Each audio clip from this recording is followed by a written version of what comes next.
မင်္ဂလာပါမောင်လေးနဲ့ညီမလေးအမကတော့ဒီ step to Singapore အမရေပဲပါရှင်မောင်လေးနဲ့ညီမလေးတို့ဒီလက်ရှိတက်ရောက်နေတဲ့အတန်းလေးနဲ့ဒီနာမည်လေးတွေမိတ်ဆက်ပေးပါအောင်သမီးနာမည်ကတော့လန်ဖြစ်ပါတယ်hospitality တက်နေရရှင်ကျွန်တော်နာမည်ကတော့နေမျိုးအောင်ပေါ့နော်အတူတူပါပဲ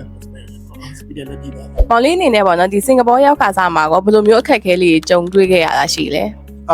ကျွန်တော်ကတော့အခက်အခဲတော့အများကြီးပဲပေါ့ဥပမာပေါ့ language အကြောင်းလည်းပါမှာပေါ့ပြီးရင်ကျွန်တော်ဒီတနေရာနဲ့တနေရာဘယ်လိုသွားရမလဲဆိုတော့အခုမှစားရောက်ခါစားတော့မတည်သေးဘူးပေါ့အဲ့အရေးပို့ပြီးခက်ခဲတာပေါ့ကျွန်တော်တို့ကညီမလေးအနေနဲ့ရော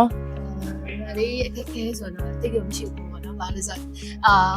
ညီမနေရဲ့အဆောင်မှာပေါ့နော်အမတွေရှိရပြင်ဆင်ရတွေရှိရဆိုတော့ပြီးရင်ဒီเจ้าမှာဆိုရင်ညီမအခန်းကပေါ့နော်တကယ်ချင်းရှိတော့သူက live ပို့ခဲ့လို့ဆိုတော့ရဲလို့မရှိပါရှင်ဒီစင်ကာပူမှာပေါ့နော်ပညာသင်ရတာနဲ့ဒီမြန်မာဘက်မှာပညာသင်ရတာမျိုးဆိုလို့ရှိရင်ရောဒီ teaching lifestyle နေမှာပေါ့နော်ကျောင်းတက်ရတဲ့ college experience ဆိုလို့ရှိရင်ရောဘယ်လိုမျိုးလေးกว่าရှိလဲกว่าဆိုတော့ဒီမှာနည်းနည်း free ဖြစ်တယ်ပေါ့နော်ပြီးရင်ဒီကြားပိုင်းမှာဆိုလည်းဆရာမတွေကတော့ကောင်းတဲ့ဆရာမတွေပေါ့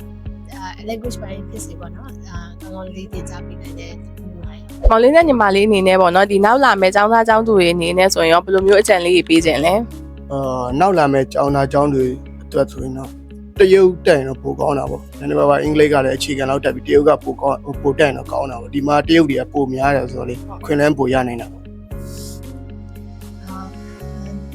ဒီမှာဆိုတော့ဗာပြင်စင်စားအဓိကပေါ့နော်သူက English နဲ့တုံးတော့လေဒီမှာဆိုစရောက်ချင်းဆိုသူစင်သိနားမလဲပေါ့နော်အဲ့ဆိုဒီ social တွေမှာဆိုတော့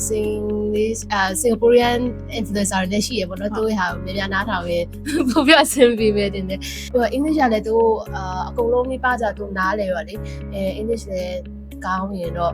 အခြေခံတွေကောင်းရင်တော့လည်းဆင်ပြေပါတယ်အခုလိုဖြေပေးရကျေးဇူးအများကြီးတင်ပါတယ်ကျေးဇူးပါအများကြီးတင်ပါတယ်ကျေးဇူးအများကြီးတင်ပါတယ်